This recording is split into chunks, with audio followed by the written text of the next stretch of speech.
নমস্কার, এই মুহূর্তে আমাদের সঙ্গে রয়েছেন আইনজীবী আলী আফজাল স্যার।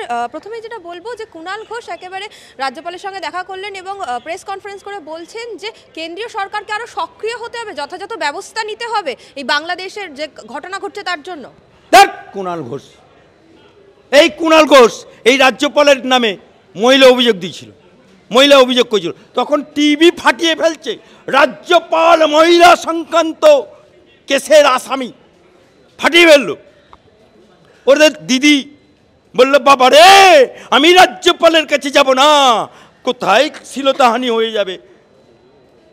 আর পরবর্তীকালে দেখলাম ওই মহিলাই গিয়ে রাজ্যপালের পাশে বসছে।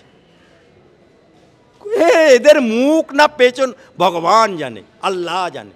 আজকে এই কুণাল ঘোষ রাজ্যপালের কাছে যাচ্ছে। রাজ্যপাল কাদের? ও তো বলতো বিজেপি, রাজ্যপাল তো বিজেপি। বলছে রাজ্যপাল মানছি না, মানবো না, এই কুণাল ঘোষ বলেছিল। তো এই কুণাল ঘোষ, ছিনাল ঘোষ, বাপমা নাম রেখেছে কুণাল ঘোষ আর জনগণ নাম রেখেছে ছিনাল ঘোষ। তো এই ছিনাল ঘোষ রাজ্যপালের কাছে গেছে, কি করতে গেছে উপরওয়ালাই জানে।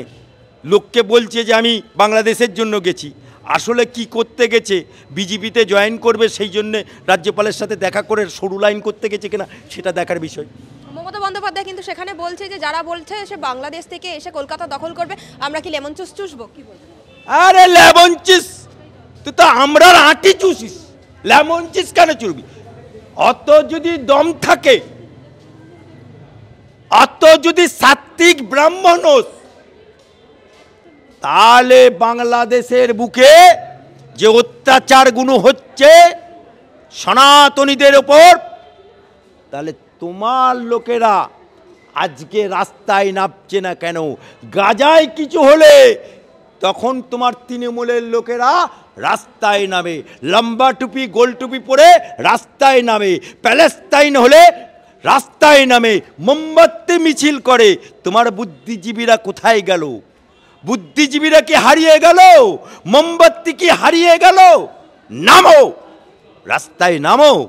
আর বাংলার বুকে যে সমস্ত বাংলাদেশি রোহিঙ্গারা রয়েছে, কলকাতার বুকে কদিন আগে ধরা পড়লো, ডানকুনিতে আছে, কলকাতায় আছে, নদিয়াতে আছে, 24 পরগনা আছে, তাদেরকে গ্রেপ্তার কেন করছো না? কেন গ্রেপ্তার করে তাদেরকে তাদের জিনিস ফেরত দিচ্ছ না? সেই সমস্ত লোকেদেরকে ধরো, দিয়ে লড়াই করে পাচার করে দাও। দম আছে? দম তো নেই, কারণ ওই রোহিঙ্গাদেরই তোমার ভোটের দরকার। এই জন্যেই তুমি রাস্তায় নামছো না। অর্থাৎ তুমি লেবন চুষছো আর আমরা আঁটি চোষো। তোমার দেখা নাই রে, তোমার দেখা নাই। মমতা ব্যানার্জির মুরদ নাই রে, মমতা ব্যানার্জির মুরদ নাই। এবং সেখানে কিন্তু মোহাম্মদ ইউনূসের প্রেস সচিব বলছে বিচার প্রক্রিয়া শেষ হলে শেখ হাসিনাকে ফেরত চাইবে বাংলাদেশ এবং তারপর আইনের সম্মুখীন করা হবে। দেখুন, এটা কূটনৈতিক ব্যাপার এবং এটা আন্তর্দেশীয় ব্যাপার। এটা ভারত সরকারের কাছে আছে। এই হাসিনা কোনো পাকিস্তানে যায়নি, আফগানিস্তানে যায়নি, জাপানে যায়নি, প্যালেস্তাইনেও যায়নি।